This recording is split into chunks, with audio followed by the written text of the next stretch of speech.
Hi hello నమస్తే. నేను మీ anchor journalist Jagadish. ప్రపంచంలో అగ్రరాజ్యం అమెరికా అనగానే అందరికీ ఒక రకమైన ఆసక్తి. అమెరికా అధ్యక్ష పదవికి ఉపాధ్యక్ష పదవికి పోటీ జరగబోతుంది. సో ప్రపంచంలో ఉండే అన్ని దేశాల దృష్టి, అందరి దృష్టి అమెరికా మీద కేంద్రీకృతమైంది. అమెరికా అధ్యక్ష పదవి ఉపాధ్యక్ష పదవి ఎన్నికలకి విశాఖపట్నానికి సంబంధం ఉంది. మనం ఇప్పుడు విశాఖపట్నంలో ఉన్నామండి. అమెరికా ఎన్నికలకి విశాఖపట్నానికి ఉన్న సంబంధం ఏంటి అనుకుంటున్నారా? అయితే ఈ స్టోరీ మొత్తం మీరు చూసేయాల్సిందే. నేను ఇప్పుడు విశాఖపట్నంలో అక్కయ్యపాలెం అనే ప్లేస్లో ఉన్నానండి. ఇక్కడ మనతో పాటు ప్రొఫెసర్ శాంతమ్మ గారు ఉన్నారు. శాంతమ్మ గారు 96 ఏళ్ల వయసులో ఇప్పటికీ పాఠాలు చెప్తూ దేశంలోనే కాకుండా ప్రపంచంలోనే అతి పెద్ద ఫిజిక్స్ ప్రొఫెసర్గా ఉన్నారండి. సో ఆవిడ ఇప్పుడు మనతో ఉన్నారు. అసలు అమెరికా అధ్యక్ష పదవి ఎన్నికలకి అలాగే విశాఖపట్నానికి ఉన్న సంబంధం ఏంటో ఆవిడ మాటలను తెలుసుకుందాం. మేడం నమస్తే అండి. నమస్తే మేడం. మేడం, అమెరికా అధ్యక్ష పదవి కోసం ఉపాధ్యక్ష పదవి కోసం ఎన్నికలు జరుగుతూ ఉన్నాయి. సో ఆ ఉపాధ్యక్ష పదవికి పోటీ చేస్తున్న జేడి వాన్స్ గారికి సంబంధించిన, అంటే ఆయన వైఫ్కి సంబంధించిన చుట్టరికం, బంధుత్వం మీతో ఉందని విన్నానండి. అసలు ఏంటండి ఆ సంబంధం ఏంటి? అమెరికా అధ్యక్ష ఎన్నికలకి మీకు ఉన్న సంబంధం ఏంటి? మా వారు ద్వారా నాకు సంబంధం ఉందండి.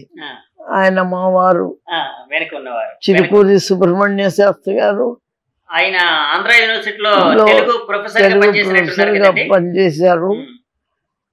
వారు 5 మంది అన్నదమ్ములు. పెద్ద ఆయన రామశాస్త్రి గారు అని ఐఐటి ప్రొఫెసర్ మెడ్రాస్ ఉండేవారు. వారికి 4 సంతానం. 4 సంతానంలో 3 మగపిల్లలు, 1 అమ్మాయి. అమ్మాయి చెన్నైలో ఉంది, డాక్టర్గా ఉంది. 3 మగపిల్లల్లో 1 మగపిల్లవాడి కూతురు ఆవిడ. ఎవరండి ఆవిడ పేరు? ఒకసారి చెప్పండి. ఉషా. ఉషా చిలుకూరి గారు. చిలుకూరి. చిలుకూరి అనేది ఇంటి పేరు. మా ఇంటి పేరు చిలుకూరి. చిలుకూరి ఉష. ఓకే, చిలుకూరి ఉష. ఆవిడ జేడి వాన్స్ గారి మిస్సెస్ కదండి, వైఫ్ కదా? అంటే అమెరికా అధ్యక్ష పదవికి ఉపాధ్యక్ష పదవికి పోటీ చేస్తున్న వైఫ్. ఆయన వైఫ్ లా చదివింది. ఆయన కూడా లా స్టూడెంట్. ఇద్దరు క్లాస్మేట్స్. వాళ్ళప్పుడు ప్రేమించి పెళ్లి చేసుకున్నారు. చాలా అన్యోన్యంగా ఉంటారు. తర్వాత 3 పిల్లలు. ఇంత మటుకు నాకు తెలుసు. నేను ఎప్పుడు వారిని కలవలేదు. ఎందుకంటే వారు చాలా చిన్నప్పుడే వాళ్ళ పూర్వీకులందరూ అమెరికాకి వలసపోయారు. కాబట్టి వారు ఎప్పుడన్నా వస్తే తెలుసుకోవటమే కానీ మేముగా వెళ్ళి చూడటం జరగలేదు. అంతే. అంటే మేడం, ఉషా చిలుకూరి గారి కోసం ప్రపంచం మొత్తం మాట్లాడుకుంటుంది. ఎందుకంటే ఉపాధ్యక్షుడిగా పోటీ చేస్తున్న జేడి వాన్స్ గారు తెలుగింటి అల్లుడు అనే ఒక క్యాప్షన్ తో రకరకాల వార్తలు కూడా వస్తున్నాయి. ఇక్కడ మా చిలుకూరి వంశం చాలా పెద్దదండి. చాలా పెద్ద స్కాలర్షిప్స్ ఉన్నాయి, సాంస్క్రిట్ స్కాలర్షిప్స్. అదే కాక ఈ ఇంగ్లీష్ సైడ్ కూడా ఎడ్యుకేటెడ్ పీపుల్. మా బావగారులందరూ కూడా పెద్ద పెద్ద చదువులు చదివిన వాళ్ళే. అందుకని మా చిలుకూరి ఫ్యామిలీ కొంచెం వెరీ మచ్ నోన్. ఆవిడ చిలుకూరి అవటంతో కొంచెం పేపర్లోకి వచ్చాం. మేడం, అంటే ఉషా గారి తల్లిదండ్రులు అంటే పూర్వీకులు, అంటే నేను విన్నది ఏంటంటే కృష్ణా జిల్లా పామర్రు అని విన్నాను. అలాగే తణుకు దగ్గర వడ్లూరు అని కూడా విన్నాను. ఈ రెండిట్లో ఏ గ్రామం అండి? మేము వడ్డూరు వాళ్ళం. వడ్డూరు నుంచి మా వారు వడ్డూరు మానపాములలో ఉన్నారు. అలాగే వీళ్ళ బ్రదర్స్లో అలాగా ఆ ప్రాంతాల్లో కొంతమంది కృష్ణా గోదావరిలో అలా ఉన్నారు అనమాట. వీళ్ళు వడ్డూరుని నేను విన్నాను. మా వారు వడ్డూరు అంతవరకు నాకు తెలుసు. అయితే వీరి తాతలు మా వారి తాతలు ఓకే. నలుగురు, మ్మ్. చిలుకూరి చతుష్టయం అని పేరు. ఆహా. చిలుకూరి చాలా చతుష్టయం. చాలా ఫేమస్. ఆ. వాళ్ళు కాశీకి నడిచి వెళ్ళి మ్మ్. విద్య గ్రహించి చతుష్టయం పేరుతో వచ్చారు. బా. అందులో ఒక ఆయన మనవడు మా వారు. ఓకే. అలా వీళ్ళందరూ ఈ కుటుంబాల నుంచి వచ్చిన వాళ్ళు. ఆహా. ఓకే. అంతవరకు నాకు కొంచెం ఎరుక. అంటే మేడం ఉషా చిలుకూరు గారికి మీరు ఏ వరుస అవుతారండి? ఎవరికి? ఉషా చిలుకూరు గారికి, ఉషా గారికి ఏ వరుస అవుతారు మీరు? వరుస అంటే మరి అంటే నాయనమ్మ, అమ్మమ్మ, నాయనమ్మ వరుస అవుతారా? మా వారికి ఉమ్. మా వారికి అన్నగారి ఉమ్. కొడుకుకి కూతురు. ఓకే. ఓకే. అన్నగారి కొడుకుకి కూతురు. ఉహు. అన్నగారి కొడుకు కూతురు అంటే కొడుకు అంటే అన్నగారి కొడుకు అంటే మా కొడుకు కిందే లెక్క. అవును, మీ కొడుకు. ఆ కొడుకు అదే కూతురు. కొడుకు కూతురు అంటే మీరు నాయనమ్మ వరుస అవుతారు. నానమ్మ నాయనమ్మ అంటారు కదా, నానమ్మ వరుస అంటానండి. అదే అదే కాదండి. ఆవిడ వాళ్ళు చిన్నప్పుడే అక్కడ అంటే అమెరికా వెళ్ళిపోయారని చెప్పారు కదండి. కాలిఫోర్నియాలో పుట్టారు ఉషా గారండి, నేను విన్నానండి. కాలిఫోర్నియాలో పుట్టారని. తర్వాత వాళ్ళు ఎప్పుడైనా అంటే ఆవిడ కాకపోయినా వాళ్ళ తల్లిదండ్రులు వాళ్ళు ఇక్కడికి వచ్చినప్పుడు మీతో మాట్లాడడం, మీతో ఏమైనా విషయాలు పంచుకోవడం అలాంటివి జరిగాయండి? నేను చెన్నైకి ఎప్పుడన్నా పెడుతూ ఉండేదాన్ని అండి. నా విద్య విషయంలో కానీ ఎవరినన్నా చూద్దామని కానీ పెడితే అప్పుడు ఆ అబ్బాయి కనపడినప్పుడు ఆ అబ్బాయి పేరు రాధాకృష్ణ, ఈ ఉష గారి తండ్రి. అంటే మీకు కొడుకు వరుస అయ్యే అబ్బాయి రాధాకృష్ణతో మాట్లాడటం తెలుసు, అదే ఉండేదండి. అంతేగాని అప్పుడు ఈ ఉష గారు ఉన్నట్టు నాకు గుర్తు లేదండి. అక్కడ ఉన్నట్టు ఈ అబ్బాయి శాండియాగోలో ఉంటాడు, వర్క్ చేస్తున్నాడు. ఏరోనాటిక్స్ లో. ఉషా గారి తండ్రి శాండియాగోలో ఏరోనాటిక్స్ లో పనిచేస్తారు. వాళ్ళందరూ చాలా పెద్ద పెద్ద చదువుల వాళ్ళు. అందరూ కూడా అందరూ అమెరికాకి వెళ్ళిపోయారు. అంటే వాళ్ళు ఎప్పుడైనా మూలాల కోసం ఇక్కడికి రావడం అలాంటివి అంటే లేదండి, అందరూ అక్కడికి వెళ్ళి సెటిల్ అయిపోయారు వాళ్ళు, వాళ్ళ మనవాళ్ళు వల్ల.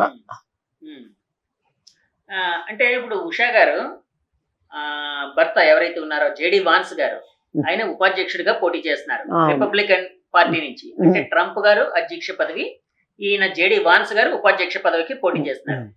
వీళ్ళు గెలిస్తే అంటే ఒకవేళ జేడి వాన్స్ గారు ఉపాధ్యక్షులు అయితే అంటే ఆయన భార్య భారతీయ మూలాలున్న తెలుగింటి మూలాలున్న స్త్రీ కాబట్టి మన భారతదేశానికి జరిగే అవకాశం ఉందని మీ ఆలోచన? వాళ్ళిద్దరూ ఒకే చదువులో వాళ్ళు ప్రేమించుకొని పెళ్లి చేసుకున్నారు. అంతకు మించి మనకేం తెలియదు, నా దాకా ఏమీ తెలియదు. అయితే చాలా అన్యోన్యంగా హిందూ కల్చర్ని ఆయన చాలా లెక్క పెడతారు. అవునండి, చాలా గౌరవిస్తారు. జేడి వాన్స్ గారు హిందూ కల్చర్ ని చాలా గౌరవిస్తారు. మాట్లాడిన మాట కూడా అన్నారట, నేను నా వైఫ్ సలహా తీసుకుంటూ ఉంటాను అని చెప్పి. కాబట్టి వాళ్ళిద్దరూ అంత సౌఖ్యంగా ఉన్నారు అంటే వాళ్ళ ఐడియాస్ అన్నీ కూడా ఒకే విధంగా ఉండాలని అనుకుంటున్నారు. ఎవరి భావాలు వాళ్ళకు ఉంటూనే వారి భావాలు గౌరవించడం అనేది ఉన్నతమైన స్థితి, దానిలో ఉన్నారని భావిస్తున్నాను నేను. మేడం ఇప్పుడు ఉషా గారు అంటే ఉషా చిలుకూరు గారు మీకు మనవరాల వరుస అయ్యే ఉషా చిలుకూరు గారు ఇప్పుడు ఉపాధ్యక్ష అంటే ఆమె భర్త ఉపాధ్యక్ష పదవికి పోటీ చేయబోతున్నారు అమెరికా ఉపాధ్యక్ష పదవికి అని మీకు ఆ విషయం ఎలా తెలిసింది? మీ ద్వారా, మాలాంటి మీడియా వాళ్ళ ద్వారా తెలిసిందంటారా? ఫస్ట్ అలా తెలిసింది, తర్వాత పేపర్లో పడ్డది తెలిసింది, అంతే, అంతకన్నా తెలియదు. తర్వాత మీరు కానీ లేకపోతే మీ మీ అంటే వాళ్ళు కాకపోయినా ఉషా చిలుకూరు గారు వాళ్ళ ఫ్యామిలీ కాకపోయినా వాళ్ళ బంధువులు కానీ మీతో మాట్లాడడం అలాంటివి జరిగిందంటే? అక్కడ వాళ్ళ బంధువులు వచ్చి ఇలాగా ఉషా గారు ఇలా అన్నారండి అని చెప్పటం రేర్గా ఉంది, కానీ వాటిని గురించి మేము కానీ వాళ్ళు కానీ ప్రయత్నాలు చేసి తెలుసుకోవటం లేదు. మెడ్రాస్లో ఉన్న అమ్మాయి, మా బావగారు అమ్మాయి, ఆ అమ్మాయి అనస్థీషియా డాక్టర్ స్పెషలిస్టు. ఆవిడ పేరు శారద. ఆవిడ మటుకు మెడ్రాస్లోనే ఉంటుంది. ఆవిడ ఉషతో సంబంధం ఉంది ఆవిడకి. ఉషకి పెళ్ళికి కూడా వెళ్ళింది కాబట్టి ఆవిడకి కొంత తెలుసు ఆ ఉష ఫ్యామిలీ.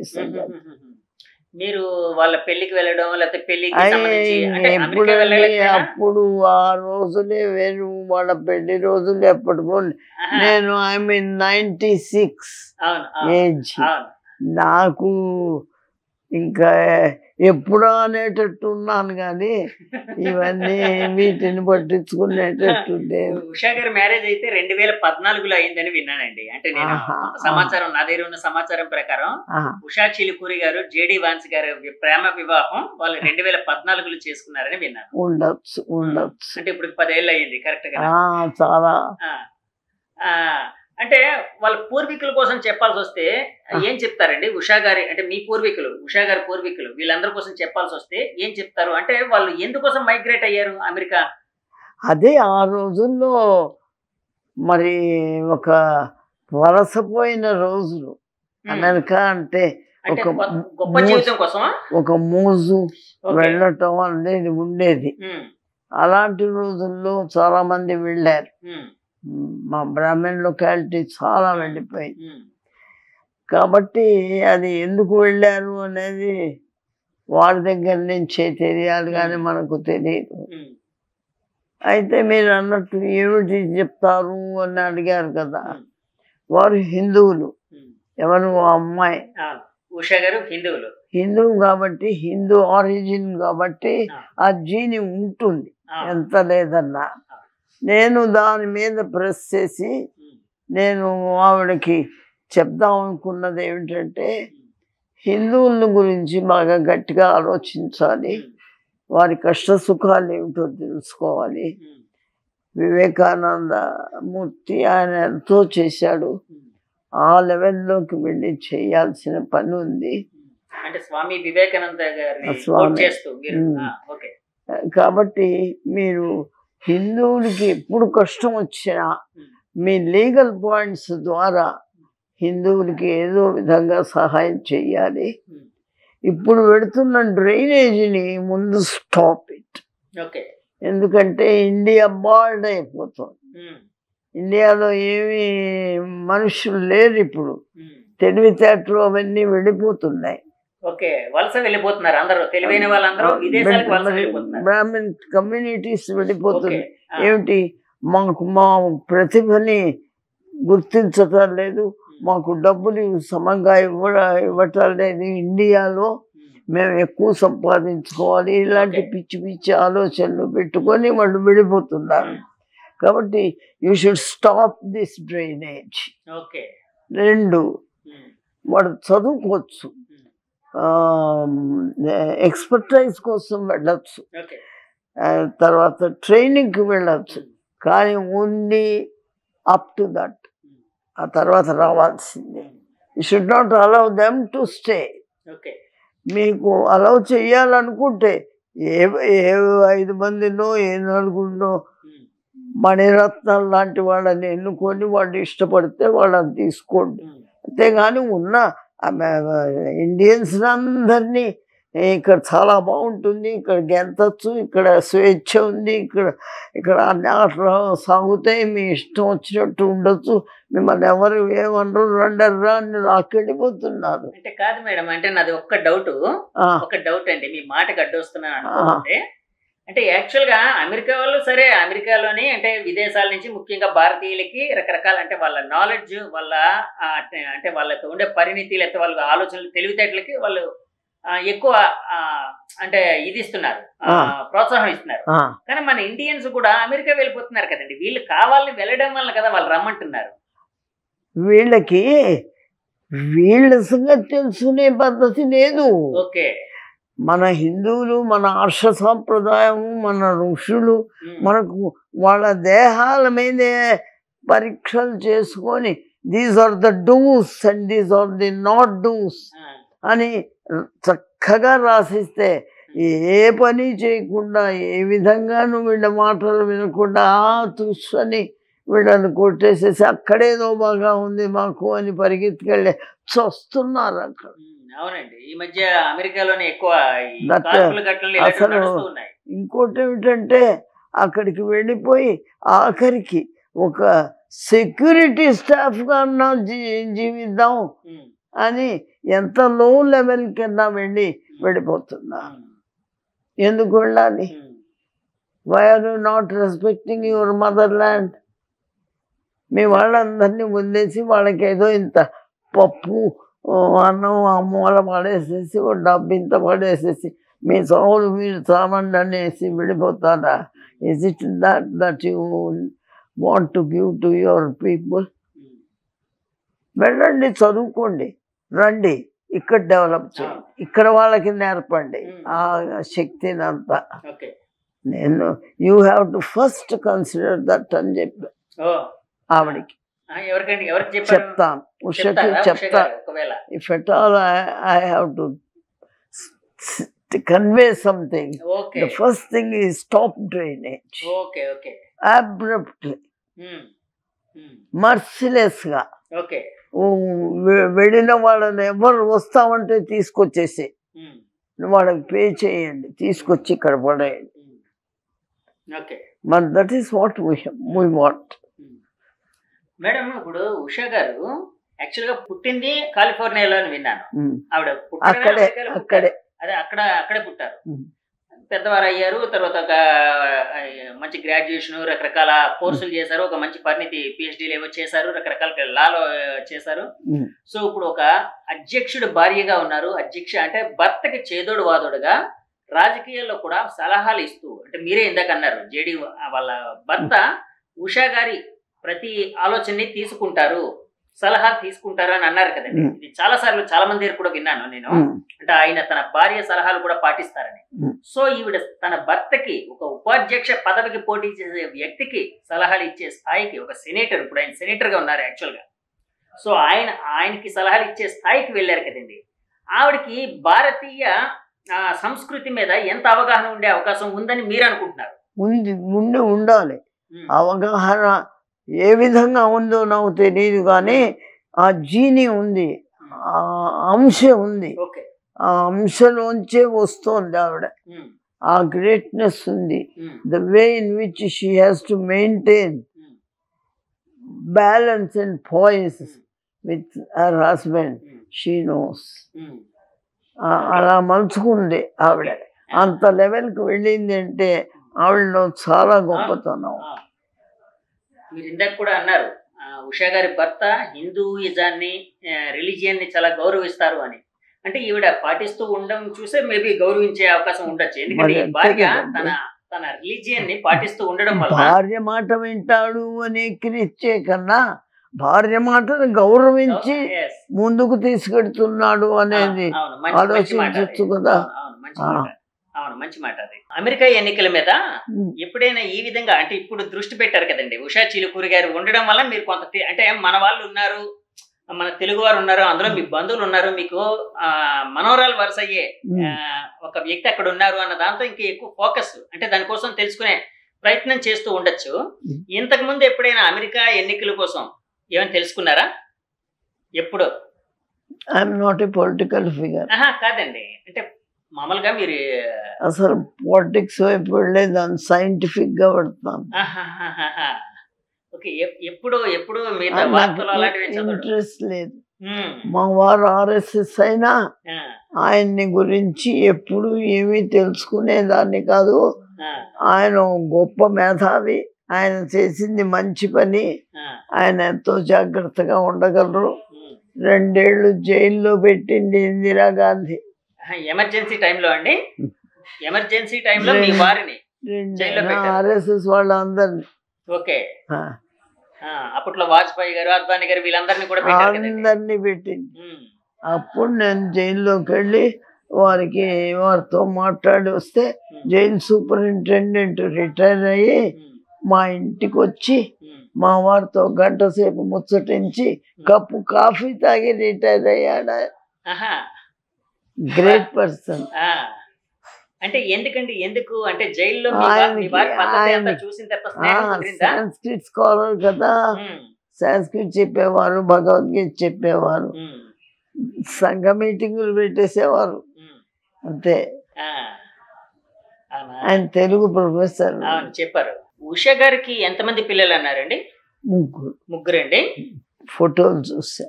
ఫొటోస్ చూసారు, పడ్డాయి. ఉషా గారిని ఇంతకు ముందు అంటే మీరు ప్రత్యక్షంగా అయితే చూడలేదన్నారు కదండి, పరోక్షంగా అంటే వీడియోలో గానీ ఫోటోలో గానీ ఎప్పుడు చూసారు? ఫోటో ఇప్పుడే ఇదంతా మొదలయ్యాకే. ఓకే. అప్పటి వరకు ఆమె కోసం మీకు తెలియదు. వాళ్ళకి మీకోసం తెలిసే అవకాశం ఉందా అండి? ఉండొచ్చు కదా. ఉండొచ్చు, ఎందుకంటే కొంతమంది వాళ్ళతో సంబంధం ఉండి మాట్లాడటం వెళ్ళటం ఉంది కాబట్టి ఎప్పుడన్నా వాళ్ళు మన వాళ్ళంతా అక్కడ ఉన్నారు అని అనుకుంటారు. అది తెలీదు నాకు. అంటే అది మామూలుగానే కాకుండా మీరు ఈ వయసులో కూడా ఒక ఫిజిక్స్ ప్రొఫెసర్ గా ఉన్నారు. మన దేశంలోనే మొట్టమొదటి మహిళా ఫిజిక్స్ ప్రొఫెసర్ మీరు. సో మీకోసం తెలిసే అవకాశం ఉండొచ్చు కదా అంటున్నాను నేను. ఆ విధంగా అయినా ఆ లైన్ లో నేను అమెరికా ఎన్నికల్లో కావచ్చు, రాజకీయాల్లో కూడా కావచ్చు, తెలుగు మూలాలు, భారతీయ మూలాలు ఎక్కువ కనిపిస్తూ ఉన్నాయండి ఈ మధ్య.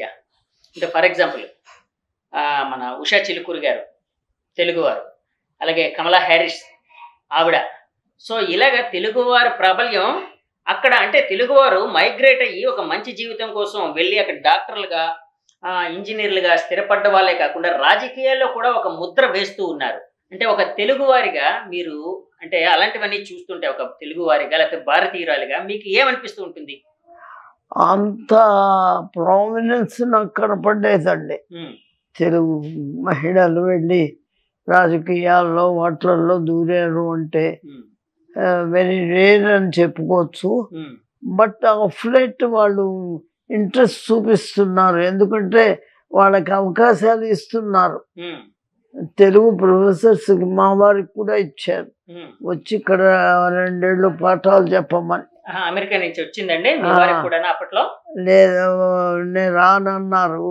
రండి ఇద్దరం పెడదాం, నేనేదో నా పని చేసుకుంటాను, మీరు మీ పని చేసుకుందరు, కానీ హిందూయిజం గురించి బాగా చెప్పచ్చు, నేనేదో నా పని చేసుకుంటా అని మీరు అన్నారా?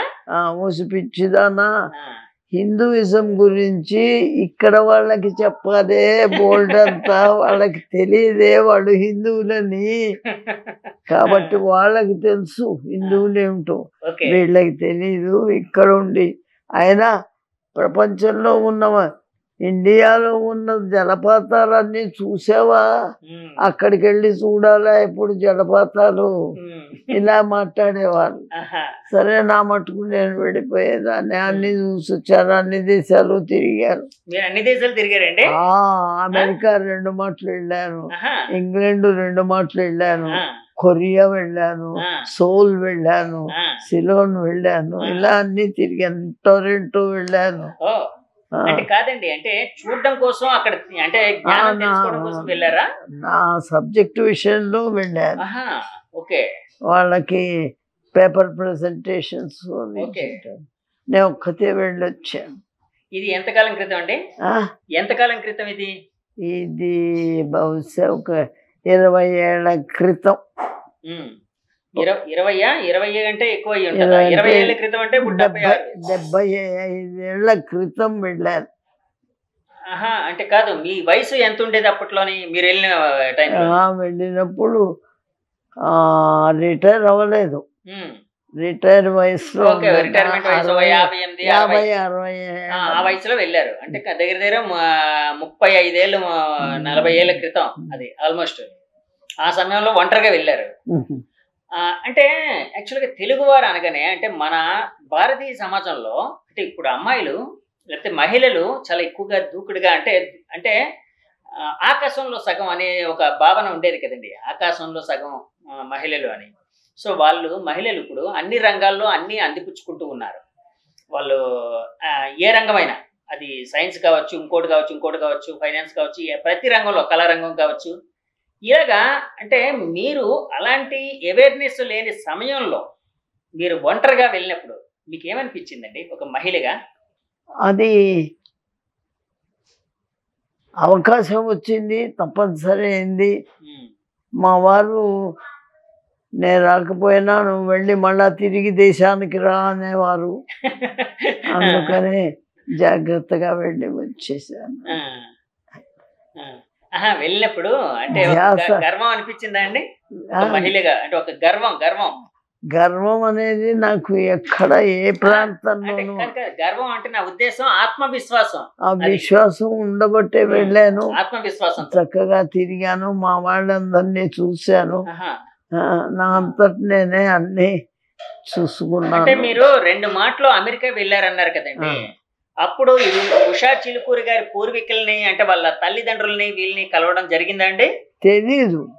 ఓకే, వాళ్ళు అక్కడ ఉన్నట్టు తెలియదు అప్పటికి నాకు తెలియదు. నా జ్ఞానం ఇప్పుడే తెలిసి.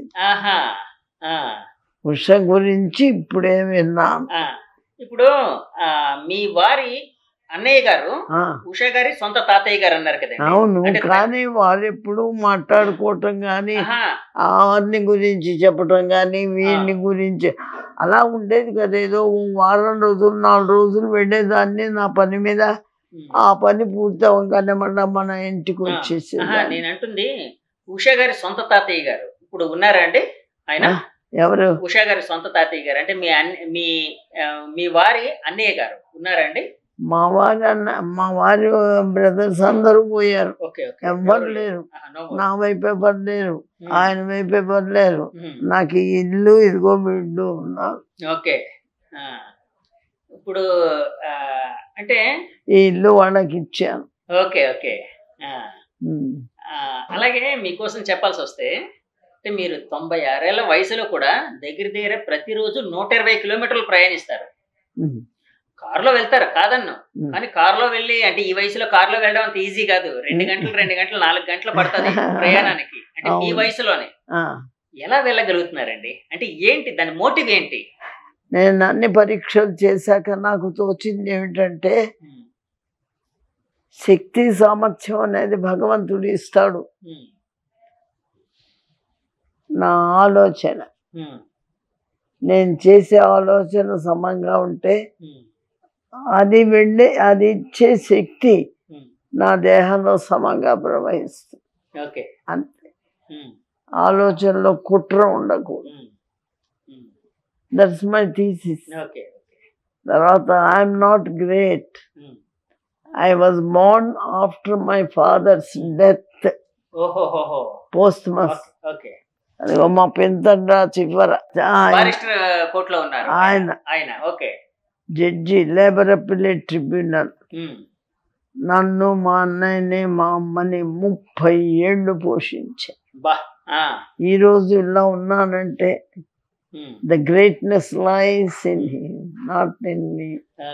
మరి నువ్వు చేసావు కదా, అది కర్మ సిద్ధాంతం. నేను చెయ్యాలి, చేయకపోతే నీ కర్మ అన్నాడు భగవంతుడు. నేను నీ జోలికి రానన్నాడు. నీ కర్మ నువ్వు చెయ్యి, నువ్వు ఎలివేటము, నీ చుట్టూ ఉన్న వాతావరణాన్ని ఎలివేచి నీ పని అది, అందుకని నేను సృష్టించాను అని చెప్పాడు. ఆ పద్ధతిలో నేను వెళుతూ ఇదిగో మా వారిని కలిశాను. మా గురువు గారు నాకు చదువు చెప్పిన ఆయన, ఈ విజయనగరం ఆయన, కొచ్చెర్ల కోట కేఆర్ రావు గారు మీకు చదువు చెప్పిన ఆయన నాకు చెప్పిన చదువు లేడీస్ ఫిజిక్స్ లో the first doctor of science degree holder నేను ఇన్ ఇండియా. నేను ఆ విద్యని 20 మందికి ఇచ్చాను. పిహెచ్డీలు వచ్చాయి. మీ దగ్గర నుంచి 20 మంది పిహెచ్డీలు తీసుకున్నారండి? ఇప్పుడు బాగా పెద్ద చోట్లలో ఉన్నారు, ప్రిన్సిపల్స్ గాను అలా ఉన్నారు. మన ఆంధ్ర యూనివర్సిటీ జిఎస్ఎన్ రాజు గారు మీ స్టూడెంటే కదా? జిఎస్ఎన్ రాజు గారు కూడా మీ స్టూడెంటే కదా? ఆయన తర్వాత ఈయన తర్వాత వచ్చారు. ఏమిటంటే నా గొప్ప కాదు, వీళ్ళందరి గొప్ప. వీళ్ళ గొప్ప నా గొప్పని భుజకీర్తులు పెట్టుకొని తిరిగితే ఎంత అసహ్యంగా ఉంటుందో చెప్పలేదు. వారిది గొప్ప. చివరికి రాజుగారు నా స్టూడెంట్ వన్స్, ఆయన నన్ను గుర్తించి ఎమెరిటస్ ప్రొఫెసర్గా ఇచ్చి 7 ఏళ్ల నుంచి నాకు అక్కడ ఇస్తున్నా. యువతి యువకులకి లేకపోతే ముఖ్యంగా యువతులకి అంటే మీరు ఇచ్చే సందేశం ఏంటండి? ఆడవారికి మీరు బుద్ధిగా పాడైపోతున్నారు, మీరు సమంగా ఉండండి, మీకు మహత్తరమైన శక్తి భగవంతుడు ఇచ్చాడు. సహనం, క్షమ, ఓర్పు ఇలాంటి పెద్ద పెద్ద క్వాలిటీస్ ఇస్తే పంతం పెట్టుకొని వాళ్లతో పోటీలు పడి ఎగబడి మీ ఇష్టం వచ్చినట్టు ప్రవర్తిస్తున్నారు. ఇప్పుడు మీకు తల తెలీదు, తొక్క తెలీదు. కాబట్టి మీరు చాలా విషయాలు మీ పెద్దలు మీకు చెప్పినవన్నీ చదివి నేర్చుకొని మళ్ళా పైకి రండి. ఇలా ఉంటే లాభం లేదు. స్త్రీకి రక్షణ అవసరం, ఎప్పుడైనా సరే స్త్రీకి రక్షణ అవసరం. ఇందిరాగాంధీ ఏ దిక్కు లేకుండా చచ్చింది. కాబట్టి స్త్రీకి రక్షణ అవసరం. ఆ రక్షణ మీ ప్రవర్తనలోనూ, మీ మాటలోనూ, మీ నడవడిలోనూ చూపించాలి. అంతేగాని ఎవడో మీ వెనకాల కత్తి పట్టుకొని నడిస్తే వాడే తల కోసేస్తాడు. ఇదంతా ఆలోచించుకోండి. మీరు మారాలి. మీరు మారకపోతే మగవాడు మారడు. అంటే మార్పు అంటే ఎలాంటి మార్పు అండి? అంటే ఆడవారిలో ఎలాంటి మార్పు రావాలి? ఆడవాళ్ళు ముందు ఆడవాళ్ళు they should feel that they are women. Okay. And they should be a type of submissive, helping nature and patient and ప్రతిదానికి తగుదునమ్మానని, వద్దు అంటే ఫ్యాన్ చూపించి ఫ్యాన్కు ఊరేసుకునేట ఉండకూడదు. You should come down, go down and then జయించండి. Okay. అంతేగాని మగవాడిని జయించాలంటే ఈ వేషాలు వేస్తే జయించలేరు. మీరు చేయవలసింది వేరు. మీకు మహాశక్తులు ఉన్నాయి, దానిలోంచి బయటికి రండి అని చెప్తాను. ఎన్ని మీటింగుల్లోనో చెప్పాను. అంటే కాదండి, మగవారిని జయించడానికి ఇలాంటి వేషాలు కాదు అని అంటున్నారు కదండి. మగవాడిని కాదు, జయించాలి అంటే ఆడవారు చేయాల్సింది ఏంటి? చేయాల్సింది ఏంటంటే నువ్వు బయటకు వెళ్ళావంటే ఎలా పెడుతున్నావు? నువ్వు దేనికోసం పెడుతున్నావు? నీ అందం అందరికీ కనపడాలని పెడుతున్నావా? లేకపోతే నీ అందం నువ్వు చూసుకొని మురిసిపోతున్నావా? నీకు ఏమిటి? What is your aim in life? నీకేమన్నా గోల్ ఉందా? 24 గంటలు వాళ్ళని రెచ్చగొడుతున్నావు అనవసరంగా. వాళ్ళు they are not that bad. Don't think that man is responsible for women spoiling. Okay. It is the woman who will do something nonsense. Okay. First of all, it should come from within woman. That's what my feeling. అంటే ఇప్పుడు వారు చదువుకోవడం అంటే ఇప్పుడు విదేశాలకు వెళ్ళడం లేకపోతే వేరే ప్రాంతాలకు వెళ్ళడం ఇలాగ పనుల మీద అంటే దాన్ని తప్పు పట్టాల్సిన దాన్ని ఏం తప్పు పట్టాలి? అక్కడ వెళ్ళేటప్పుడు దేనికోసం వెళ్తున్నావు? It just concentrate on that but not on the other things. You are concentrating on other things, you are forgetting about what you have to do. దానిలో పడిపోతున్నావు, నువ్వు మునిగిపోతున్నావు దానిలో. మేడం, మగవారికి మీరు ఇచ్చే సలహా ఏంటండి? మగవాడు ఇన్ జనరల్ ఏమనుకోకపోతే చెప్పండి madam, is a weaker sex than women. మగవాడు వీకర్ సెక్స్ కాబట్టి వాడు జాగ్రత్తగా ఉండాలి. ఆడవాళ్ళ ఎలా ప్రవర్తించాలి, ఎలా ఉండాలి, ఎటువంటి ఆదరణ చూపించాలి. వెకిలిగా ఉండటం పనికిరాదు. ఇష్టం వచ్చినట్లు ఎంజాయ్ చేయటం పనికిరాదు. ఇలాంటివన్నీ నువ్వు నేర్చుకొని ద డిస్టెన్స్ మెయింటైన్ చేయటం నేర్చుకోవాలి ఓకే మగవాడు తప్పకుండా. మేడం, వివాహ వ్యవస్థ మీద మీ అభిప్రాయం ఏంటి? ఎందుకు అడుగుతున్నానంటే ఈ మధ్య అంటే మీడియాలో కావచ్చు, మా మీడియాలో కూడా బోల్డ్ కేసెస్ వస్తూ ఉంటాయి. అంటే భార్యాభర్తలు ఇద్దరు కొట్లాడుకొని మీడియాకి ఎక్కడం ఇలాంటివన్నీ నడుస్తూ ఉన్నాయి ఈ మధ్య.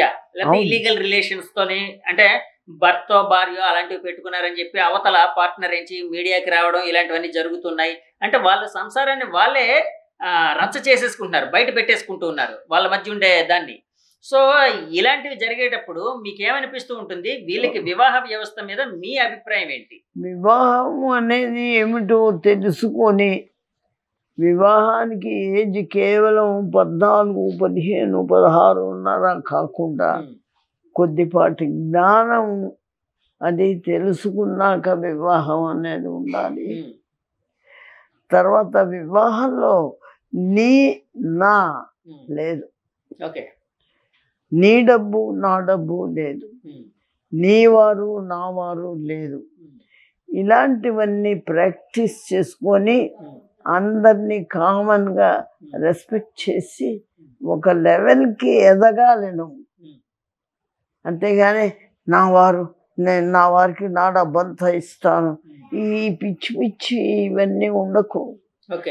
అప్పుడు భేద అభిప్రాయాలు ఉంటాయి. ఈ భర్తకి భార్యకి భేదాభిప్రాయాలు ఉండేటప్పటికీ వాళ్ళలో వాళ్ళు మధ్య కీచులాడుకోవటం, ఆ పోతే పోనే వేరే వాళ్ళతో పోతాను పొమ్మంటాం, ఇలాంటి విధవ ఆలోచనలన్నీ వస్తాయి. జరుగుతున్నాయి, బాగా జరుగుతున్నాయి. కానీ అవన్నీ కాకుండా ఉండడానికోసమే మన వారు ఏకపత్ని వ్రతం అని మొట్టమొదటి దాన్ని పటిష్టంగా చేయాలని చేస్తున్నారు. చేసినా సరే లాభం లేకుండా ఉంది. ఇప్పుడు మరీ తెగించారు, బాగా ఎక్కువైనాయి. మీరు చెప్పింది బాగా ఎక్కువైంది. అంటే there is no proper binding. Binding లేదు. ఏదో పెళ్ళవుతోంది, సరదా అవుతోంది, ఖర్చులు పెట్టేస్తున్నారు, బిర్యానీలు తినేస్తున్నారు, అయిపోతుంది. ఆ తర్వాత అందరూ వామిటింగే. అంటే ఇద్దరి మధ్య ఈగో క్లాషెస్, అంటే భార్యాభర్తల బంధం ఈ మధ్య విచ్ఛిన్నం అవడానికి ఎక్కువ అంటే అభిప్రాయ భేదాలు రావడానికి ఈగో క్లాషెస్ అనేవి కూడా సహకరించి ఉండొచ్చు అని అనుకోవచ్చా? అంటే అవే కారణం అనుకోవచ్చా అండి? ఈగో క్లాషెస్, ఇద్దరి మధ్య ఈగో క్లాషెస్ అనేవి వాళ్ళ మధ్య ఎడబాటుకి కారణం అవుతాయి. బాగా ఉంది. ఆడడానికి అణిగి మణిగి ఉండటం కన్నా గర్వము, పొగరు, నువ్వేమిటి నాకు, నువ్వెంత, నా ఇష్టం వచ్చినట్టు నేను చేసుకుంటాను నేను అనే లెవెల్లోకి వెళ్ళింది. అది వెళ్ళినంత కాలం ఇవి తప్ప. ఎప్పుడైతే ఆడది ఈ లెవెల్ నుంచి ఈ లెవెల్కి వెళుతుందో అప్పుడే గౌరవం ఉంటుంది. ఆడవారు ఈ లెవెల్కి వెళ్ళి మగవారు ఈ లెవెల్కి పై ఈ లెవెల్కి వెళ్ళారనుకోండి, తప్పకుండా కాదండి, అప్పుడు మళ్ళీ భేదాభిప్రాయాలు వస్తాయి. పై ఎక్కర్లేదు. ఆడది పొగరమొత్తనంగా ఉంటే మగవాడు సహించడు. I'm telling, nobody will appreciate if the woman begins to argue with man. Argue చేయకు, సరే అనుకోని జాగ్రత్తగా తెలివితేటలు ఉపయోగించి పైకి రా, సేవ చేసుకొని పైకి రా. వాళ్ళని ఇసడించుకోకు. డబ్బు వాళ్ళకి వెళ్ళిపోతుంది అనకు, వాళ్ళకి వెళ్ళాలి. నీ నా డబ్బు కాదు, నీ నా బంధుత్వం కాదు, అక్కడ కావాల్సింది హ్యూమన్ రిలేషన్స్ రావాలి. ఇవి చాలా కష్టం, చాలా ప్రాక్టీస్ మీద చెయ్యాలి. మేడం, ఇప్పుడు సొసైటీలోని అంటే ఫ్రీడమ్ అనేది అంటే మగవారికి కావచ్చు ఆడవారికి కావచ్చు చాలా అధికంగా ఉంది. ఎవరికి వారు అంటే స్వశక్తితోని కాళ్ళ మీద నిలబడడం వలన ఒక రకమైన ఇండివిజువాలిటీ అనేది రావడం వలన ఒక స్వాతంత్రం, ఫ్రీడమ్ అనేది తీసుకుంటూ ఉన్నారు. సో ఒక విద్యావేత్తగా కొన్ని వందల మంది, వేల మంది స్టూడెంట్స్ అని మీరు చూసి ఉంటారు. 96 ఏళ్ల సర్వీస్లో అంటే మీరు ఆల్మోస్ట్ 70 ఏళ్ళకి పైగా ఎడ్యుకేషన్ లో ఉన్నారు. ఎన్నేళ్ళ నుంచి అండి ఉన్నారు ఎడ్యుకేషన్ లో? నేను 56 నుంచి టీచ్ చేస్తున్నా. 56 నుంచి ఇంకా అదే 70 ఏళ్ళు దాదాపు 70 ఏళ్ళు. ఈ 70 ఏళ్ళ మీ ఎక్స్పీరియన్స్ లో ఎంతో మంది స్టూడెంట్స్ ని చూసి ఉండొచ్చు కదండి. సో ఫ్రీడమ్ అనేది మగవారు కావచ్చు, ఆడవారు కావచ్చు, ఎవరికి వారు తీసుకోవడం అనేది ఎంతవరకు ఉండాలి? అంటే ఫ్రీడమ్కి ఏమైనా, ఆ ఫ్రీడమ్కి లిమిటేషన్ ఏమైనా ఉండాలా? ఎలా ఉంటే బాగుంటుంది? ఫ్రీడమ్ అనేది ఎదుటివాడిని అఫెండ్ చేసేంత వరకు లాక్కూడదు. నీకు ఎంత ఫ్రీడమ్ కావాలో నువ్వు వాళ్ళు చర్చించుకొని ఆ లెవెల్ వరకు వెళ్ళాలి. అంతేగాని నీకు కంప్లీట్ ఫ్రీడమ్, నీకు కంప్లీట్ వాయిస్, నేను చెప్పిందే వినాలి, నేను చెప్పిందే చెయ్యాలి అనే ఫ్రీడమ్ పనికిరాదు ఆడదానికి. అంటే మగవారికి పనికొస్తుందా? మగవాడికంటే మగవాడికి ఎప్పుడు కూడా he is the ruler. Right from the beginning మగవాడు ఆర్డర్, రూలర్ ఎప్పటి నుంచో ఆ ఎలిమెంట్ ఉండి కొంచెం ఇది చెయ్యాలి అని ఆర్డర్ చేయటం అలాంటివి సహజంగా ఉన్నాయి. అలా నేను ఆర్డర్ చేస్తే అవ్వదు. నీకు ఆర్డరింగ్ కెపాసిటీ లేదు, వాడికి సహజంగా ఉంది. రైట్ ఫ్రమ్ ద బిగినింగ్ వాడికి ఆర్డరింగ్ ఉంది. Being the head of the institution తరతరాలుగా వస్తూ ఉంది. నువ్వు హెడ్, నేను హెడ్ ఆఫ్ ద ఇన్స్టిట్యూషన్ అని మొదలెడితే లాభం లేదు. ఆ హెడ్ తర్వాత ఇంకోటి ఏమిటంటే ఇవి ఉండకూడదు. ఏమిటి? ఇది నాది, ఇది నేను, ఇలాంటి హక్కులు అనేది ఉండకూడదు between people. They must feel that it is hours అనే లెవెల్లోకి వెళితే బాగుంటుంది. ఆ తర్వాత ఫీలింగ్స్ కూడా too much of antagonist feelings ఏమైనా సరే దీన్ని ఏమైనా సరే లొంగదీయాలి అనే ఫీలింగు వాడికి ఉండకూడదు. ఏమైనా సరే వీళ్ళని పడగొట్టాలి అనే ఫీలింగ్ వీళ్ళకి ఉండకూడదు. ఆడవారికి కూడా ఉండకూడదు. జాగ్రత్తగా మలుచుకోవాలి. It is an art. It's an art to live peacefully. అంతే. అంటే భార్యాభర్తల బంధం కూడా ఎలాంటి కలహాలు లేకుండా బతకడం ఒక ఆర్ట్ లాంటిదే కదండి. అంతే మరి, అంతే. జాగ్రత్తగా ఒకసారి difference, no two people agree, no two things are symmetrical. అలాంటి ప్రపంచంలో జాగ్రత్తగా ఆ డిఫరెన్స్ని ఏ విధంగా మనం మలుచుకోవచ్చు అనే తెలివితేటలతో తీసుకురావాలి. కానీ హక్కులు, పంతాలు, పట్టింపులు, లేకపోతే ఫ్యాన్ చూపించటం, లేకపోతే వెళ్ళి నోతిలో దూకటం ఇవన్నీ పనికిరావు. అవన్నీ అయ్యే పనులు కాదు. మేడం, ఇప్పుడు మీరు 70 ఏళ్ళుగా బోధన అనేది చేస్తూ ఉన్నారు. సో అప్పుడు విద్యార్థులు ఎలా ఉండేవారు, ఇప్పుడు విద్యార్థులు ఎలా ఉన్నారు, వాళ్ళ మధ్య తేడా బేరీజ్ వేయాల్సి వస్తే ఏమని చెప్తారు? చాలా తేడా ఉంది. కాన్సన్ట్రేషన్ లేదు. ఎప్పుడండి? ఇప్పుడా? తర్వాత ఒక ఎయిమ్ లేదు, గోల్ లేదు ఇప్పుడు వాళ్ళకండి, విద్యార్థులుగా. తర్వాత అది చదివి తీరాలి, ఏమైనా సరే అర్థం చేసుకోవాలి, ఇవాళ మాస్టర్ చెప్పింది అర్థం అవ్వాలి. ఆ లెవెల్ ఆఫ్ థింకింగ్ పోయింది. క్లాస్లోనే వాళ్ళు వింటే వింటారు, లేకపోతే లేదు. అవునండి. మీ క్లాసెస్లో కూడా ఏ క్లాసులో అయినా తేడాలు లేవు. ఉంటే అప్పుడప్పుడు కేకలేస్తాం. But there is a lot of less concentration, least concentration in the classrooms. అయితే ఎలా వస్తున్నారు అంటే institution is helping them in such a way that they just get at least a pass. ఎందుకంటే మరి ఇన్స్టిట్యూషన్స్ నిలవాలి, వాళ్ళ తప్పు లేదు కాబట్టి ఏదో పాస్ చేసి పంపిస్తున్నారు. అలానే వీళ్ళు గ్రేట్ అవ్వరు, వీళ్ళల్లో కాన్సన్ట్రేషన్ తగ్గింది, ఒక పట్టుదల తగ్గింది. కన్నారు కాబట్టి వాళ్ళు మనల్ని పోషించాలి, మనల్ని చదివించాలి అనే హక్కు బయలుదేరింది. ఆడ మగ హక్కు కూడా. అవన్నీ కూడా they are all pulling down the strength of people.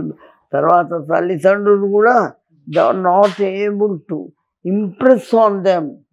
వాడు చెప్పిన మాట వినరు, అస్సలు వినరు. అంటే అలాంటి కేసెస్ ఎప్పుడైనా మీ దగ్గరకు వస్తూ ఉంటాయండి? ఎవరైనా పేరెంట్స్ మేడం గారు మా పిల్లలు మేము చెప్పిన మాట వింటలేదు, మీరు కొంచెం చెప్పండి అని చెప్తూ ఉంటారా, అడుగుతుంటారండి? అడగటం కాదు, మేమే ఇంట్రొడక్షన్ క్లాసెస్ అని ఇలాంటివి చెప్తూనే ఉంటాం.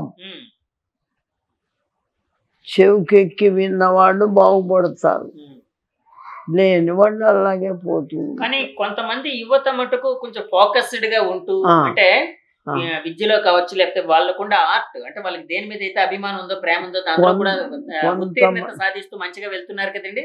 కొంతమంది తండ్రి పేరు చెప్పి మీకోసం ఎంత ఖర్చు పెడుతున్నారు, మీకోసం ఎంత తాపత్రయపడుతున్నారు, మీరందరూ ఆడవాళ్ళైతే మీరు తర్వాత ఉద్యోగాలు ఏం చేస్తారో తెలీదు, మిమ్మల్ని పెళ్లి చేసి ఒక అయ్య చేతిలో పెడితే మీరు బతికి బయటపడాలి, ఎన్ని బాధ్యతలు ఉన్నాయో తెలుసా అని చెప్తూనే ఉంటాం. కొంతమందికి ఒకసారి కాకపోతే ఒకసారన్నా ఎక్కుతుంది. అలాంటి వాళ్ళు కొంచెం బాగుపడతారు, లెవెల్స్ బాగుంటాయి.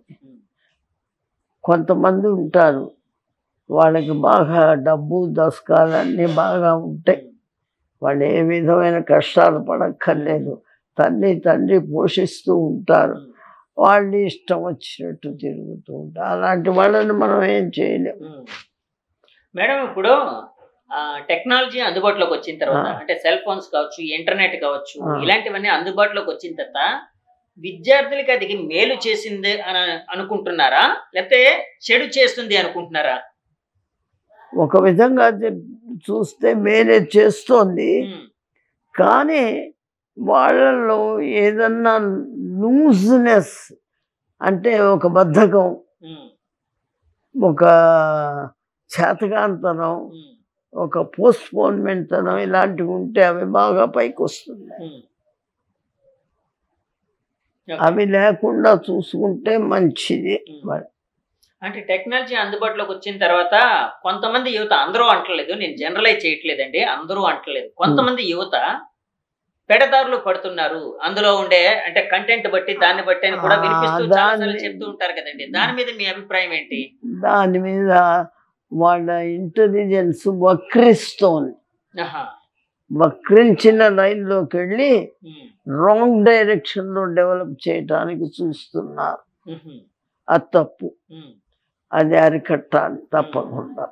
అంటే మీ విద్యాభ్యాసం టైంలోని, అంటే నేను చిన్నప్పుడు చాలాసార్లు వినేవాడిని, పెద్దవాళ్ళందరూ చాలా నడక, అంటే నడుస్తూ చాలా దూరం వెళ్ళి, అంటే పాఠశాలలు చాలా తక్కువ ఉండేవి కదండి, అంటే నడుస్తూ వెళ్ళి చాలా కష్టపడుతూ చదువుకునేవారు. అట్లాగానే మీ విద్యాభ్యాసం ఎలా నడిచిందండి? మీకోసం చెప్పాల్సి వస్తే ఏం చెప్తారు? నేను ఉండే చోటు నుంచి చదువుకునే చోటు కూడా నడిచి వెళ్ళేదాన్ని. ఎక్కడండి, ఎక్కడ ఉండేవారు అప్పుడు మీరు? Judge court. ఎక్కడ, విశాఖపట్నంలోనేనా? Judge court. అక్కడి నుంచి యూనివర్సిటీకి ఓకే, ఒక మాట వెళ్ళటం, ఒక మాట రావటం, మళ్ళా భోజనానికి వెళ్ళటం, భోజనం రావటం, మళ్ళా సాయంత్రం వెళ్ళటం, ఇవన్నీ చేసేవాళ్ళు. మీరు నేను 96 ఏళ్ళు కదండి, అంటే 90 ఏళ్ల క్రితం, అంటే 6 ఏళ్ల తర్వాత మీరు పాఠశాలకు వెళ్ళడం ఏదో చేస్తారు కదండి చిన్నపిల్లలుగా. అంటే 90 ఏళ్ల క్రితం మన సమాజంలో ఆడవారికి విద్య అవసరం లేదు అనే అభిప్రాయం ప్రబలంగా ఉండేది. వాళ్ళని చదివించడం అనేది ఏదో తూతు మంత్రంగా చదివించేవారు, ఆ తర్వాత ఆపేసేవారు. పెద్దవాళ్ళు వాళ్ళని ఎంకరేజ్ చేసేవారు కాదు కదండి. మీరు పిహెచ్డీలు చేశారు, ఎన్నో సర్టిఫికేట్లు తీసుకున్నారు, ఎన్నెన్నో కోర్సులు చేశారు కదా, ఈ స్థాయికి ఎలా వచ్చారు? అంటే మీకు డిస్క్రిమినేషన్ అనేది ఎప్పుడు జరగలేదా? మా అక్కలే చదివారు, ఆహా. మా అక్కలు మదనపల్లిలో చదివారు. ఆహా.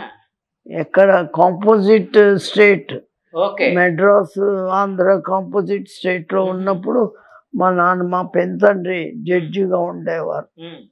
అప్పుడు చదివారు. అంటే మా ఫ్యామిలీని మిగతా వాళ్ళు ఒక వెలివేశారు.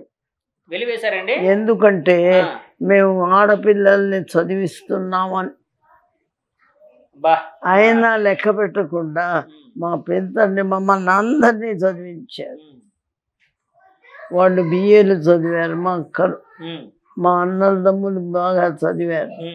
నేను ఇలా చదివాను. మా చెల్లెలు డాక్టర్ చదివింది. ఇలాగ మా వాళ్ళందరూ చదివారు. అది ఆయన పుణ్యం, ఆయన చేసుకున్న పుణ్యం. ఎవరండి? మా పెంతండ్రి. మీ పినతండ్రి గారు. ఆయన అందరికి ఆయన పిల్లలు 5 మంది, మేమిద్దరం 7 మందికి చదువు చెప్పించారు ఆయన ఆ రోజుల్లో. మరి సమాజం మిమ్మల్ని వెలివేసింది అన్నారు కదా? అంటే ఏం లేదు, వెళ్ళింటే ఇలాగా వాళ్ళు మా ఇంటికి రాలేదు, మేము వాళ్ళ ఇంటికి వెళ్ళలేదు. అదే అంటే ఏ కార్యక్రమాలు అయినా మిమ్మల్ని పిలిచేవారు కాదు, సాంఘికంగా బహిష్కరణ చేసినట్టు, అంతే కదండి? అంటే ఓపెన్ గా కాకుండా సైలెంట్ గా, సైలెంట్ గా సాంఘికంగా బహిష్కరణ చేసినట్టు, అంటే వాళ్ళ మనసుల్లో, అంతే కదండి, మనసుల్లో దూరం పెరిగినట్టు, అంతే కదండి? సో అలాంటి టైంలో అంటే మీరు చదువుకునేటప్పుడు ఎందుకు ఈ చదువు అని ఏమైనా అనిపించిందా, లేకపోతే ఎలా ఉండేది మీకు? అలా కాదు, మా పెంతండ్రి ఎవరు చదవకపోతే వాళ్ళని పెళ్లి చేసి పంపించేస్తానని. అంటే పెళ్లి భయంతో చదువుకున్నారా మీరు? అంటే ఆ మాట అనేటప్పటికీ ఒక విధమైన అలర్ట్నెస్ వచ్చేది. ఓకే. అంటే బాల్య వివాహాలు చేసేస్తానన్నారని చెప్పి మీరు, మీది బాల్య వివాహం అండి లేకపోతే? లేదండి, 30 ఏళ్ళకి పెళ్లి చేసుకున్నాను. 30 ఏళ్ళకి చేసుకున్నారా మేడం? మీది లవ్ మ్యారేజా అండి? మా అమ్మను వాళ్ళ అమ్మ లవ్ చేసుకున్నారు. ఎవరండి? మీ తల్లిగారు మీ అత్తగారు లవ్ చేసుకున్నారు. ఓకే. అంటే మీకు మ్యారేజ్ చేయాలి, మీకు మీ వారికి మ్యారేజ్ చేయాలని. అంటే బంధుత్వం ఏదైనా ఉందా అండి? ఏం లేదండి, సెక్ట్ వేరు కూడా, బ్రాహ్మిన్స్. ఓకే ఓకే, శాఖలు వేరుగా ఉంటాయి కదా, అందుకని ఏదో కలిసింది భగవదీచ్ఛ. ఓకే. ఆయన నేను లెక్చరర్గా పర్మనెంట్గా అయ్యాక ఆయన చదువుకోవటానికి వచ్చారు ఆర్ఎస్ఎస్ నుంచి. ఆర్ఎస్ఎస్ నుంచి మీరు లెక్చరర్ అయిన తర్వాత ఆయన వచ్చారా చదువుకోవడానికి? అప్పుడు పాస్ అయ్యారు ఆయన. పాస్ అయ్యాక పెళ్లి చేసి. మీరు సీనియర్ అనమాట అయితే. మీ వారికంటే మీరు సీనియర్ చదువులో గోల్డ్ మెడల్ వచ్చింది. కాదండి, మరి మీరు మీ వారికంటే మీరు సీనియర్ కదండి చదువులో. ర్యాగింగ్ ఎప్పుడేం చేశారా మరి మీ వారిని? ర్యాగింగ్ ఏం చేయలేదండి మేడం. అంటే నేను అంటే ఇప్పుడు ఫన్ కోసం అన్నాను కానీ యాక్చువల్గా ర్యాగింగ్ అనే మాట ఈ మధ్య అంటే ఆ మధ్య చాలా ఎక్కువగా ఉండేది. తర్వాత విశ్వవిద్యాలయాలు కావచ్చు, పోలీసులు కావచ్చు తగ్గింది. కానీ ఈ మధ్య ఒక వీడియో వచ్చింది, సీనియర్లు జూనియర్లని విపరీతంగా కొడుతూ ఒక వీడియో ఏదో వచ్చిందండి. అంటే ఎక్కడో మన రాష్ట్రం కాదు, నాకు తెలిసి పక్క రాష్ట్రం ఎక్కడో, ఐడియా లేదు. కానీ అంటే తగ్గింది అని అనుకుంటున్నాం, కానీ ర్యాగింగ్ అనేది వెర్రితల్లు వేస్తూ ఒక భూతంలాగా అంటే విద్యార్థుల్లో ఒక రకమైన విద్వేషాన్ని ఉసిగొల్పుతూ, అంటే నేను సీనియర్ కాబట్టి జూనియర్ని ఏం చేసినా చెల్లుతుంది అనే ఒక భావన కలిగేటట్టు చేస్తుంది కదండి. ఎన్నో పెట్టారండి, ఎన్నో ఆంక్షలు పెట్టారు. పెట్టిన ఎలిమెంట్ ఉంది చూసారా, అది హైట్స్ పెడుతోంది దిగుతోంది, హైట్స్ పెడుతోంది దిగుతోంది, తప్పదు. అంటే ఈ ర్యాగింగ్ అనేది ఇలాంటి అంటే ర్యాగింగ్ అనే పేరుతో ఉన్న ఈ విష క్రీడ మీరు చదువుకునేటప్పుడు కూడా ఉండేదా అండి? లేదండి, మేము చదువుకునేప్పుడు ఆడవాళ్ళు క్లాసులో మగవాళ్ళ వైపు చూడటం కానీ, మాట్లాడటం కానీ, ఒక పుస్తకం ఇవ్వమని అడగటం కానీ ఏమీ ఉండేది కాదు. ఎవరి మటుకు వాళ్ళు ఏదో చదువుకొని అలా పరీక్షలు రాసి బయటకు వచ్చాం. అంటే మీరు చదువుకునేటప్పుడు కో ఎడ్యుకేషన్ ఉండేదా అండి? కో ఎడ్యుకేషనేనా?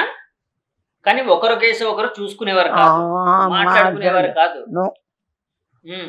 అది చాలా ప్రమాదం. అంటే ఒకవేళ మాట్లాడితే అధ్యాపకులు మందలించేవారు? అధ్యాపకులు కాదు, అసలు మాట్లాడటం అనేది భయం వీళ్ళకి కానీ వాళ్ళకి కానీ. మా క్లాస్లో అయితే 9 మంది ఉండేవాళ్ళు. ఎవరండి? అబ్బాయిలండి? ఆనర్స్. ఓకే. 9 మంది స్టూడెంట్స్. అయిపోయింది కాలేజ్. చేసినప్పుడు అండి? BSc honours. బిఎస్సీ ఆనర్స్ చేసినప్పుడు అయిపోయాక వెళ్ళిపోతున్నాం. ఎవరు నేనే ఒక్కతినే ఆడదాన్ని. ఎవరు ఈ అమ్మాయితో మాట్లాడి ఫోటోకి పిలవాలి, టాపిక్ అది. ఓకే, అంటే వెళ్ళిపోయేటప్పుడు వీడ్కోలు చెప్పేటప్పుడు ఫోటో దిగుతారు కదా, గ్రూప్ ఫోటో.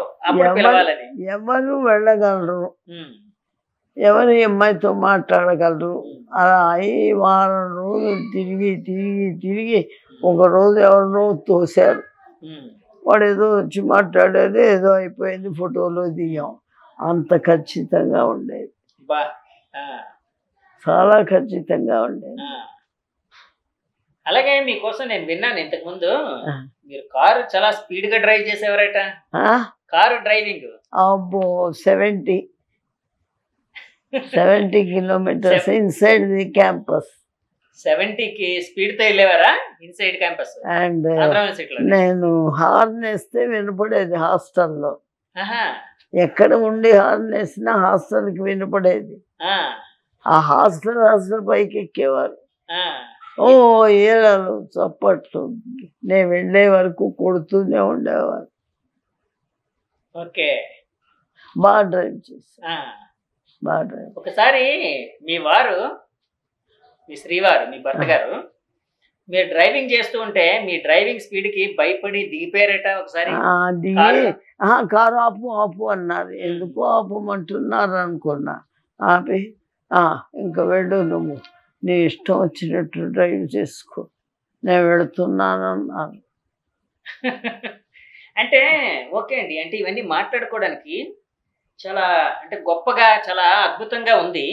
కానీ అంటే ఒక స్త్రీ ఇలాగ చేస్తూ, అంటే ఒక ఉద్యోగ కల్పనలో కావచ్చు, సొసైటీలో కావచ్చు, ముందుకు వెళ్ళాలి అంటే ఇంట్లో వారు కూడా ప్రోత్సాహం చాలా ఉండాలి. నాకు తెలిసి మీ వారి ప్రోత్సాహం చాలా ఎక్కువ ఉన్నట్టుంది మీ విజయంలో కూడా, అంతే కదండి? అంతే కదా. ఆయన ఆర్ఎస్ఎస్ అంటే ఎప్పుడూ ఊళ్ళే వెళ్ళిపోతూ ఉండేవారు. ఏదో రోజు వచ్చేప్పటికి ఇవాళ దీపావళి అనేదాన్ని. అదేమిటి దీపావళి ఎప్పుడో అయిపోయిందని, మీరు వచ్చారు కదా ఇవాళ దీపావళి అనేదాన్ని. అలా పండుగలు చేసుకున్నారు. అది అడ్జస్ట్మెంట్. ఓకే, అంతేగాని మీరు ఎప్పుడు దీపావళిలో ఉండరు. ఎలాంటి వారు ఇలా సాధిస్తూ ఉంటే నూరి నూరి ఆయన పని మానేసి పక్క వెళ్ళిపోయేవారు. అలాగే ఆ తర్వాత ఆయన సాధించేవారు మిమ్మల్ని, అంతే కదండి? అంటే కాదండి, భార్యాభర్తలు ఒకరు సాధింపు మొదలు పెడితే రెండెవరు సాధింపు మొదలు పెడతారు కదండి? అంతే కదా. ఒక సాధింపుకు నేను ఎందుకు ఓడిపోవాలి? మేడం, విద్యా వ్యవస్థ మీద మీ ఒపీనియన్ ఏంటండి? అంటే ఇందాక అన్నారు కదండి, అంటే అప్పుడే విద్యా వ్యవస్థని, విద్యార్థుల్ని, ఇప్పుడు విద్యార్థుల్ని బేరీజ్ వేస్తే కాన్సన్ట్రేషన్ పెద్దగా లేదన్నారు కదా.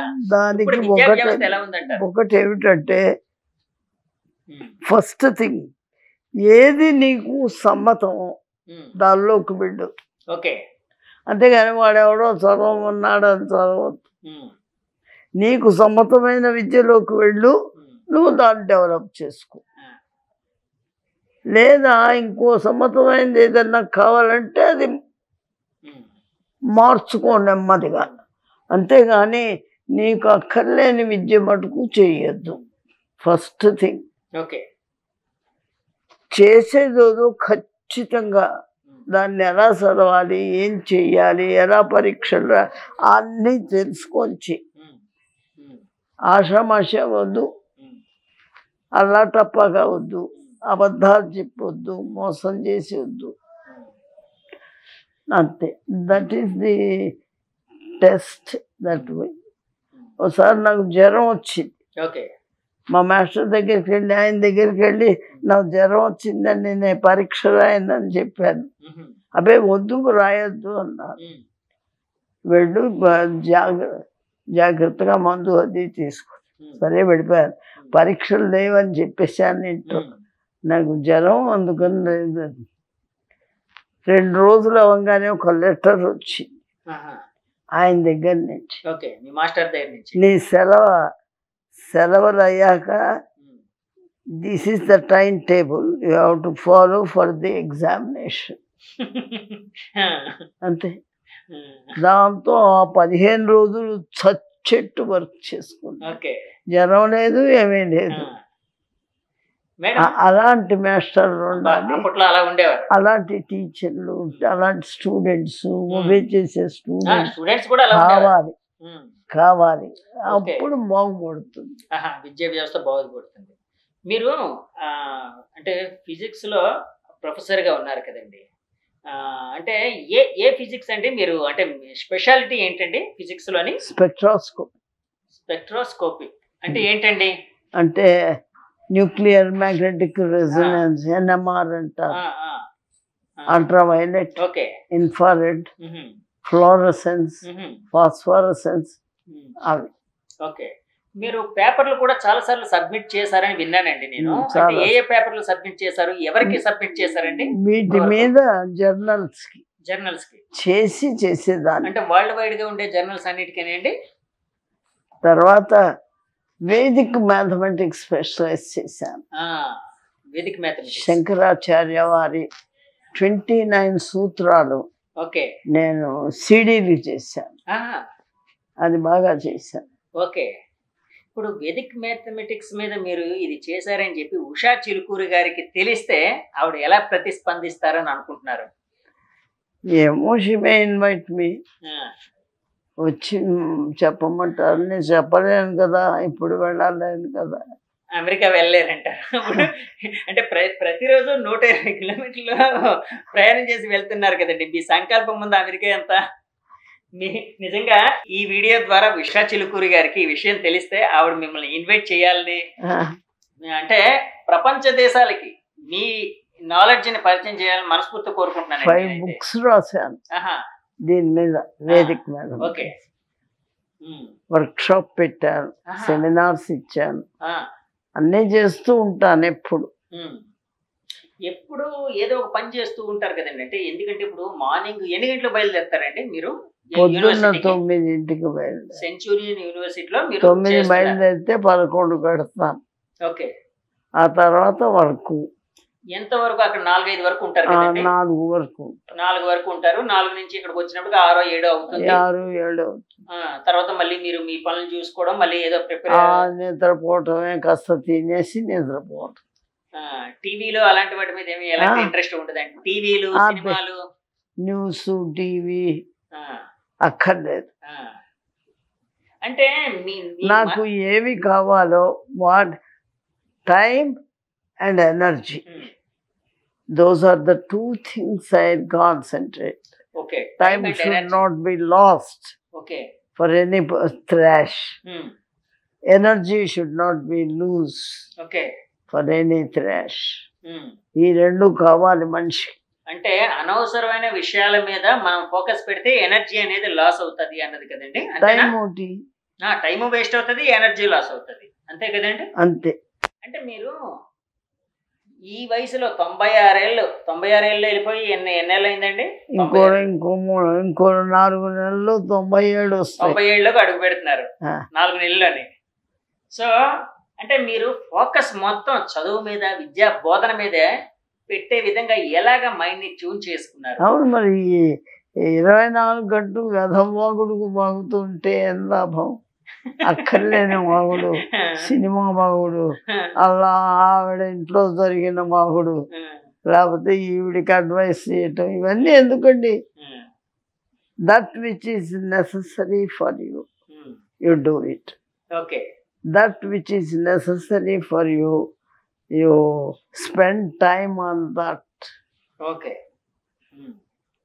ఎందుకు అక్కర్లేని వాటి మీద ఆ పూలు ఎలా కుట్టాలి, వీపు ఎలా చింపుకోవాలి, ఇప్పుడంతా వీపు చింపేస్తున్నారు కదా ఆడవాళ్ళు, డ్రెస్ అంతా మారిపోయింది. ఎలా చింపాలి, ఎలా కుట్టుకోవాలి, ఈ విధవ ఘోష ఎందుకండి? Is it to please the other people or is it to please yourself? నువ్వు గ్లీజ్ చేసుకుంటే వీపులో ఎక్కడ చూసుకుంటావు, మిర్రర్ పెట్టుకో అక్కడ పెట్టుకొని ఆ వీపు ఎంతవరకు కత్తిరించావో చూసుకో. ఏమిటండి షోకులకి ఏమన్నా లిమిట్ ఉందా? కానీ వస్త్రధారణ అంటే మీరు వస్త్రధారణ కోసం అంటున్నారు కదండి, అంటే వస్త్రధారణ మా వ్యక్తిత్వాన్ని అంటే మాకు ఒక సెల్ఫ్ కాన్ఫిడెన్స్ ఇస్తుందని కూడా చాలా మంది ఆడవారు అంటూ ఉంటారండి. మరి దాని మీద మీరు ఏకీభవిస్తారా, విభేదిస్తారా? వస్త్రధారణ దేనికో తెలిస్తే కదా, ఎక్కడ దాచుకోవాలో ఎక్కడ బయట పెట్టుకోవాలో తెలీదు. ఓకే, కొద్దిలే మనం ఉన్నదంతా బయట పెట్టేసుకుంటాం, ఏం అనుమానం లేదు. అప్పుడన్నా శాంతమ్మ గుర్తుకొస్తుంది. ఇది ఈ మాటలు మీరు ఎప్పుడైనా ఆడవారికి చెప్పాను, చెప్తూ ఉంటారా? చెప్పాను, తిట్టారు వాళ్ళు. తిట్టారా? ఏమిటండి ఇలా మాట్లాడటం, మీతో ఇంకా తక్కువ మాట్లాడాను అన్నాను. అంటే అలా కదండి, అంటే మీరు ఈ మాట్లాడే మాటలు ఒక విధంగా స్త్రీ స్వాతంత్రానికి అడ్డంకిగా ఉన్నాయని కూడా వాళ్ళు పొరపడే అవకాశం ఉంది కదా. చాలా చాలా చాలా మారాలండి, ఉమ్మన్ చాలా మారాలి. ఐఎమ్ టెలింగ్ యూ, ఉమ్మన్ శక్తి మారితే తప్ప ఇండియాకి గతి లేదు. అంటే ఇప్పుడు భారతదేశంలో ఇండియన్ ఉమెన్ అనే వాళ్ళు, అంటే ఫర్ ఎగ్జాంపుల్ ఇప్పుడు మన ఉషా చిలుకూరి గారు ఒక అగ్రరాజ్యానికి రిప్రజెంట్ చేసే ఒక ఉపాధ్యక్షుడికి భార్యగా ఉంటూ అతని సలహాలు ఇస్తూ అతన్ని డ్రైవ్ చేసే ఒక ఫోర్స్ గా ఉన్నారు. అంటే ఇండియన్ ఉమెన్ ఆ స్థాయికి వెళ్ళారు కదండి. అంటే ఇండియన్ ఉమెన్ ఆ స్థాయికి వెళ్ళిన దాన్ని మనం ప్రశంసించాలి కదా. ఇది వరకు బాగా సఫర్ అయ్యారు, ఆ సఫరింగ్ లోంచి బయటికి తేలారు, ఎన్నో రకాలుగా తేలారు. ఆ తేలటంలో ఏమిటి, ఒక్క మాటగా పైకి ఎగిరారు, ఎగిరి విజృంభించారు. అన్ని హక్కులు ఇప్పుడంతా హక్కే, హక్కులే అన్నీ ఉన్నాయి. హక్కు ఏ మాకు మటుకు ఎందుకు లేదు? చూడండి లోవర్ క్లాస్ పీపుల్ ఎలా పాడవుతున్నారు. లోవర్ క్లాస్ పీపుల్ వర్క్ చేస్తున్నారా? చేయటం లేదు. మమ్మల్ని ఏడిపించుకు తింటున్నారు లోవర్ క్లాస్ పీపుల్. వాళ్ళకి రాజ్యం వచ్చేసింది. అంటే ఏడిపించుకు తినడం అంటే ఏ విధంగా అండి? ఏడిపించడం అంటే ఏ విధంగా? ఏంటంటే చెయ్యరు పని.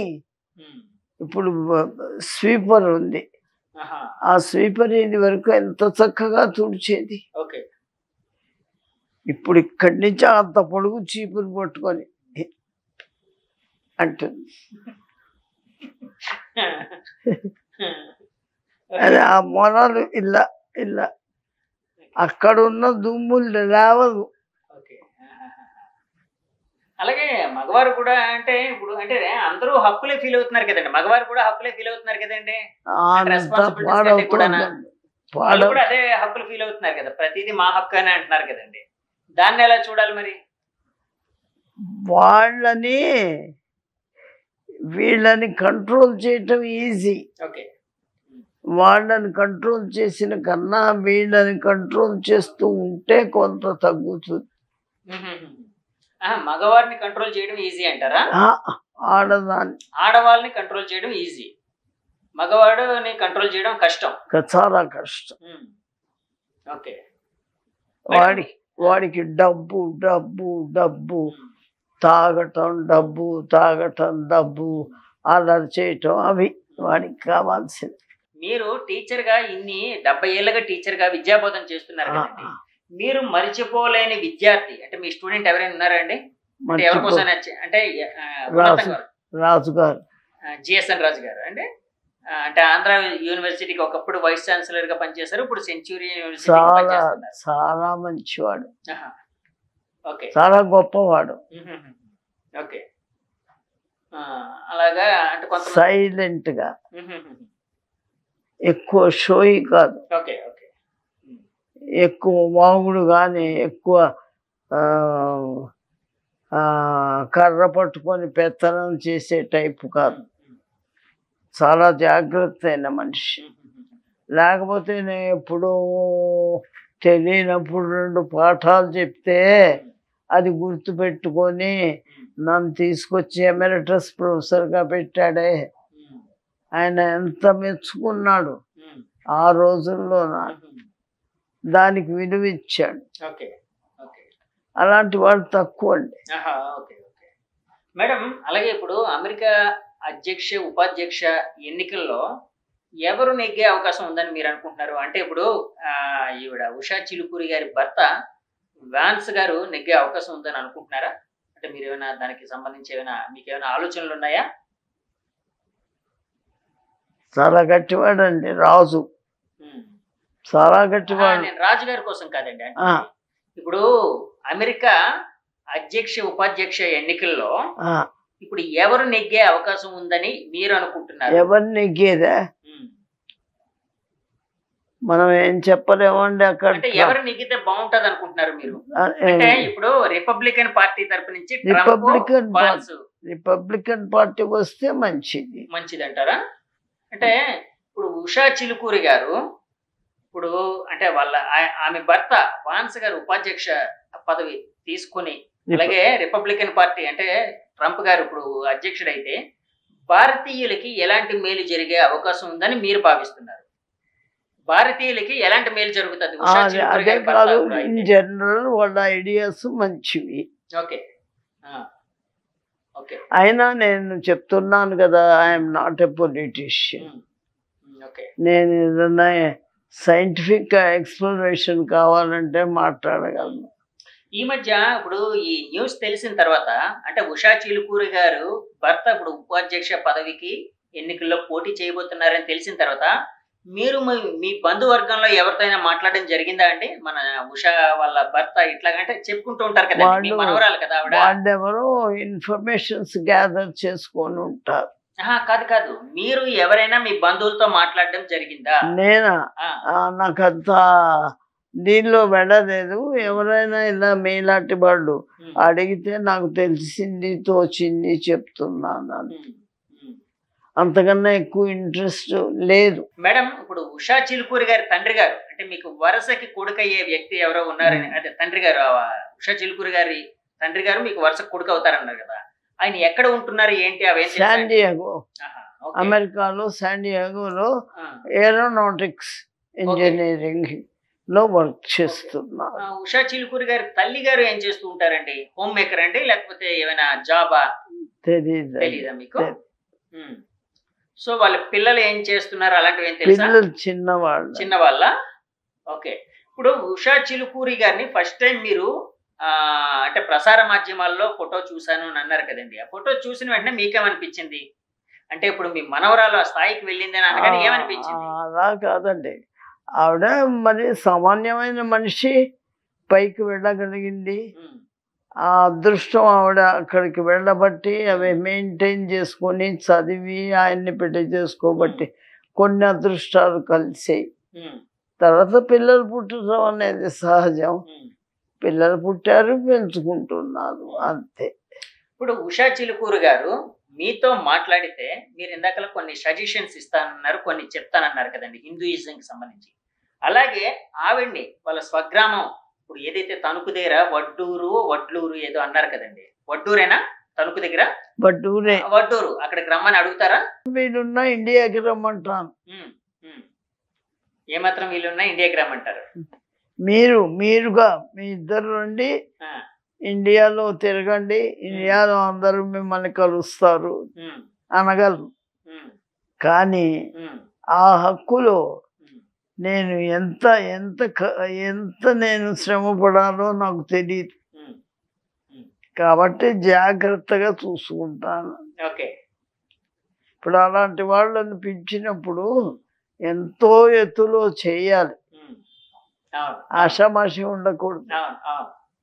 ఇప్పుడు అంటే పిల్లలు, మనవళ్ళు, మనవరాళ్ళు ఇలాంటి వాళ్ళ తమ తర్వాతి తరాలు ఒక ఉన్నతమైన స్థానానికి వెళ్ళినప్పుడు చాలా గర్వంగా ఉంటుంది వాళ్ళకి. అట్లాగా మీకు మీ తర్వాత తరాలైన ఉషా చిలుకూరి గారు ఇలాంటి వాళ్ళందరూ అక్కడికి వెళ్ళి అలాంటి స్థాయికి వెళ్ళారని కానీ కొంత గర్వం ఏమైనా అనిపించింది? అంటే ప్రౌడ్ ఫీలింగ్ ఏమైనా కలిగిందా? లేదండి, ఇంకా ఏమి అలాంటివి ఇప్పుడు కన్స్ట్రక్టివ్గా చేసే ఆలోచనలకి తావు లేదు నా దగ్గర. ఎందుకంటే ఆలోచన చేయాలి అంటే దాన్ని ఎగ్జిక్యూట్ చేయాలంటే ఎంత శ్రమ, ఎంత శక్తి కావాలి. అంతలా లేదు నా దగ్గర, ఇప్పుడు లేదు. కొన్నేళ్ల క్రితం అయితే నా చేయగలిగేదాన్ని. ప్రౌడ్ ఫీలింగ్ మీకు ఏమైనా కలిగిందా అని అడుగుతున్నాను. అంటే వాళ్ళని చూసి అంటే మన తర్వాతి తరాలు ఆ స్థాయికి వెళ్ళాయి అనగానే ప్రౌడ్ ఫీలింగ్ ఏమైనా కలిగిందా మీకు? వాళ్ళు వెళ్ళారు అంటే ఇంటెలిజెన్స్ ఒకరు సొత్తు కాదు. Intelligence is flowing everywhere. Okay, it is you who has to absorb it. Okay, అది జ్ఞాన చక్షు. అది భగవంతుడు అందరికి ఇచ్చాడు, నీకే కాదు నాకు ఇచ్చాడు. మరి దాన్ని సానబెట్టాలి కదా.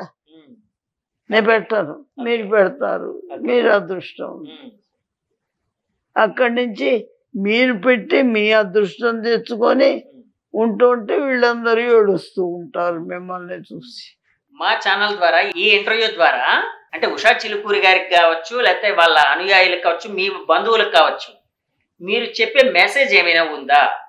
చెప్పాను కదా, హిందూయిజం. ఓకే, హిందువుల గురించే ఎక్కువ చెప్తాను.